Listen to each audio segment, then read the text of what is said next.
This is for Amazon sellers who feel stuck on a decision in their business. Should I launch product A or product B? I only have so much money for inventory. Should I invest in ads or should I go on social media? What is the right choice? There's infinite choices, and you have to pick correctly, right? Or else the business is going to fail.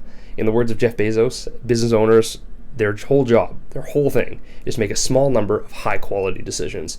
So we have to be right as business owners, but it doesn't mean that we have to make the decisions alone. So I want to give you two things that have helped me make better decisions in the last 6 months. Number one would be ChatGPT, specifically ChatGPT 4.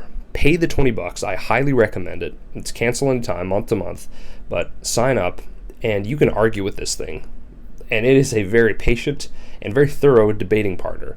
So you could say, hey, I do 500K a year on Amazon right now. I want to get to $1 million. I have these two product options. Which one is better, A or B, and why? And it'll give you a good reason.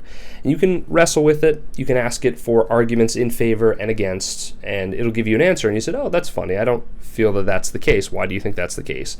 And it'll sort of just allow you to explore and flesh out ideas in a way that has never really been possible before.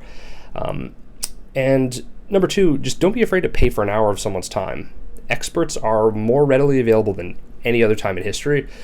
So go on Upwork and pay $50, $100, $200, $300 an hour for someone's time just on that specific question. The more you sort of preload the questions that you want to ask, the more you can get out of that 30 minutes, that 60 minutes, and you'd be surprised what you can get there as well. Doesn't need to be this huge in-house production. You can just get the knowledge you need, make the decision, move on.